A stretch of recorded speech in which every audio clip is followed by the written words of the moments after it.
Bonjour à tous et bienvenue sur cette vidéo qui sera consacrée à mes 3 lectures manga. Alors oui, je sais, ça peut faire peu, puisqu'en plus je ne vous ai pas tourné de vidéo depuis un certain moment sur mes lectures manga, mais c'est juste qu'il faut que je trouve le temps de pouvoir lire et surtout me motiver, puisque là en ce moment, je ne suis pas vraiment motivé à lire, je fais beaucoup de choses, donc c'est vrai que j'ai un peu mis mes lectures en suspens, mais là c'est en train de reprendre, donc c'est nickel, je vais pouvoir vous présenter donc mes 3 œuvres que j'ai lues. Alors il y a eu du bon, du très bon, et du je ne continuerai pas la série. Non. Allez, c'est parti, on y va.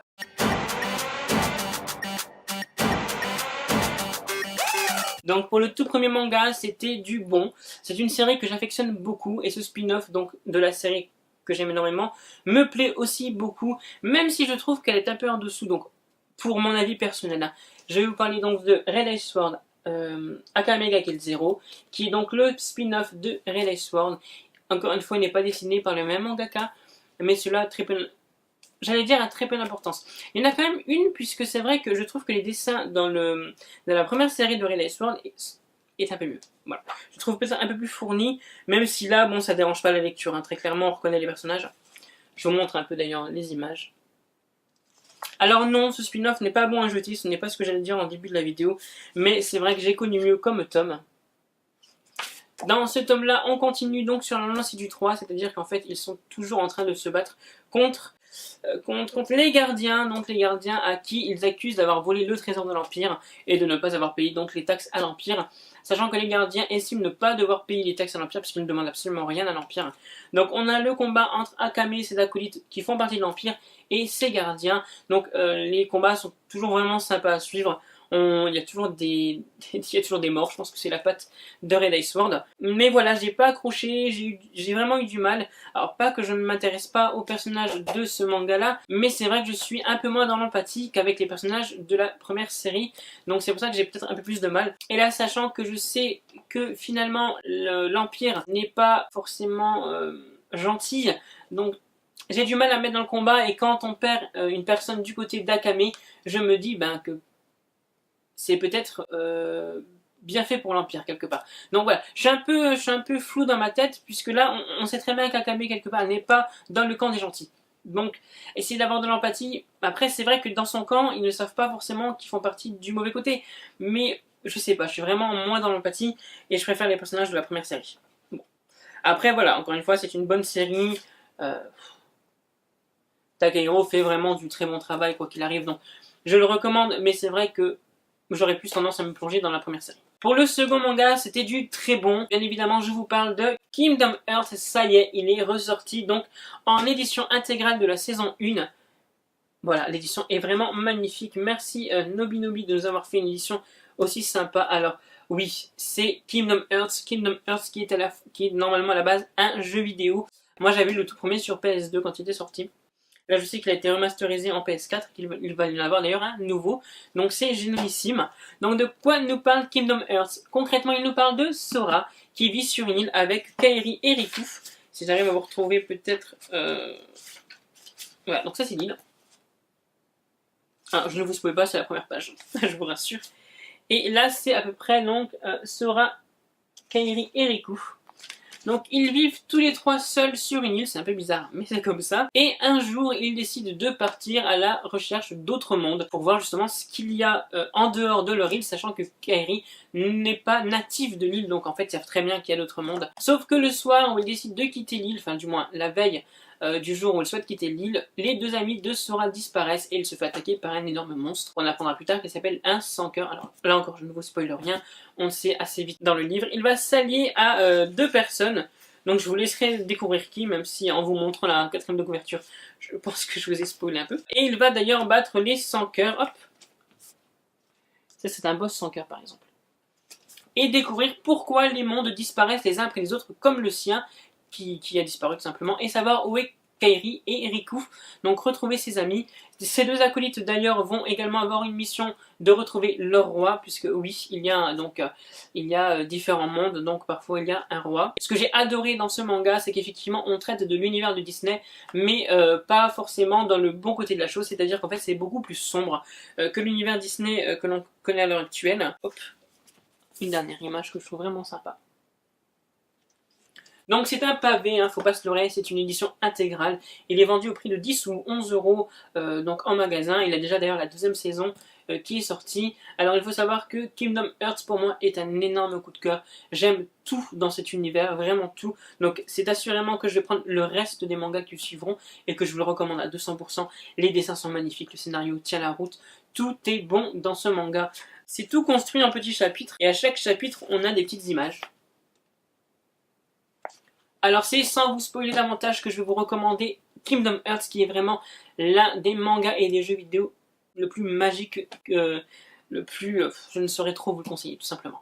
Voilà, pour tous ceux qui veulent essayer, n'hésitez pas à regarder les scans et dessins directement sur internet, mais pour vous faire vraiment votre avis, n'hésitez pas à l'acheter. Pour le dernier manga que je vais vous présenter, ce n'est ni un coup de cœur, ni une bonne lecture. En fait, je n'ai pas aimé l'œuvre en tant que telle. Alors, je ne critique pas l'œuvre parce que je ne suis personne pour critiquer l'œuvre. C'est juste mon avis personnel, mon goût personnel en fait, tout simplement. J'avais regardé le film qui n'était pas forcément un immense coup de cœur et j'avais lu un avis positif, enfin, quelques avis positifs sur l'œuvre en question en manga et j'ai attendu donc la Perfect Edition, donc la réédition du manga pour pouvoir donc le commencer. Je vais vous parler de Gantz. Hop. Paru aux éditions Delcourt Tonkam. Alors je ne critique pas du tout le travail de la maison d'édition qui est sympa. Il n'y a rien à redire de spécial. Bon, je crois pas qu'il y ait une page couleur, non. Mais bon, en soi. Les dessins m'ont plu. Ce n'est pas une question de dessin, effectivement. Les dessins sont sympas. Non, ça c'est une image un peu chelou. Hop. Il est réservé donc à un public de plus de 16 ans, donc pour public averti.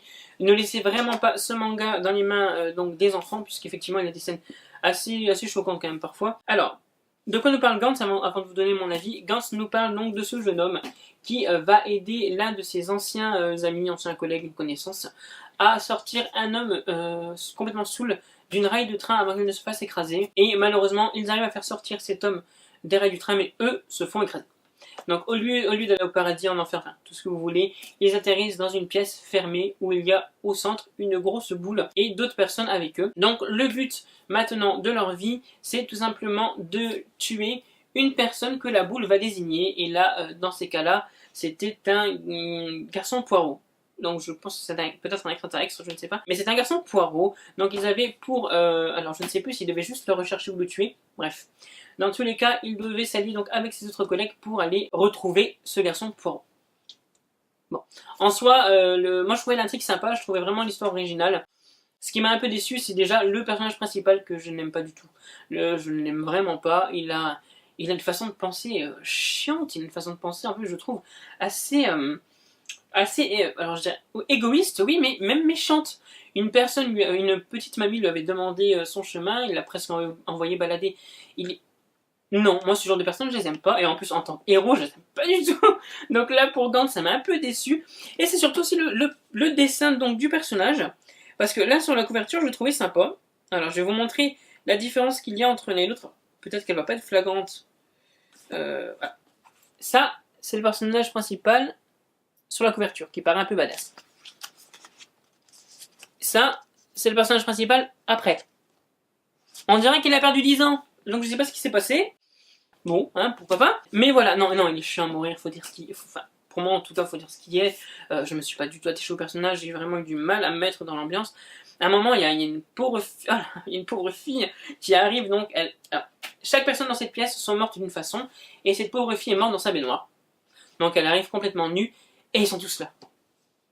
Oh les gars, réveillez-vous. Enfin déjà, vous êtes morts, hein, donc déjà à la base, voilà, il y a déjà un souci. Et en plus, vous êtes là en mode, mon Dieu, elle est nue. Oui, elle est nue. Et personne ne pense à la couvrir, cette pauvre fille. Enfin, ça me... Alors je dis pas, bon après c'est vrai que dans les mangas, oui, on a ce côté un peu fanservice et tout, donc ça je comprends totalement. Mais là c'est quand même resté pendant 2 pages en mode, oh mais qu'est-ce qu'on fait?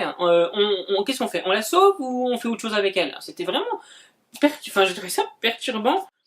J'ai vraiment pas du tout aimé, aucun personnage ne m'a réellement accroché, à part peut-être le chien, je ne sais pas du tout ce que fout le chien là-dedans, mais il y a un chien. Sinon tout le reste, non, mais vraiment, non. Là, très concrètement, je ne prétenterai pas. Je vous le ferai peut-être gagner, ou l'échanger, ou le vendre, je ne sais pas encore ce que je vais faire de ce bouquin-là. Après, encore une fois, ce sont mes goûts personnels. Je n'incite personne à ne pas aimer ce manga, je n'incite personne à ne pas le lire. Ça, c'est votre avis à vous. Moi, tout ce que je vous conseille, c'est de ne pas le laisser à portée d'un enfant de moins de 16 ans. Respectez quand même bien la consigne, hein. Je sais que pour certains, voilà, vous aimez bien tenter ce genre de choses. Mais là, pour le coup, attendez quand même un peu, puisque c'est assez choquant par moment. Si vous voulez vous faire votre propre avis, il peut y avoir un extrait en ligne, j'en ai pas vu, mais il peut y en avoir un en ligne. Voilà, vous pouvez le feuilleter en magasin, voilà, tout ça. Mais moi, en tout cas, personnellement, je ne vais pas retenter le coup. Ce n'est pas vraiment un manga que j'affectionne. Bon, bah, pour beaucoup, peut-être que si, c'est peut-être un manga culte. Tant mieux d'ailleurs s'il marche. Je vous recommande bien évidemment par contre Twilight Sword et Kingdom Hearts, qui sont quand même deux excellents mangas pour moi. Et voilà, donc Gantz, en tout cas, dans son édition perfecte. Encore une fois, Delcourt Tonkam a fait du bon travail, en tout cas, pour ce manga. N'hésitez pas à le feuilleter pour en faire votre propre avis. Et dites-moi en commentaire si vous avez aimé ou non ce manga, ou les deux autres que je vous ai présentés. Et nous retrouvons bien évidemment dans une prochaine vidéo, qui sera sur mes achats manga. A très bientôt, et portez-vous bien.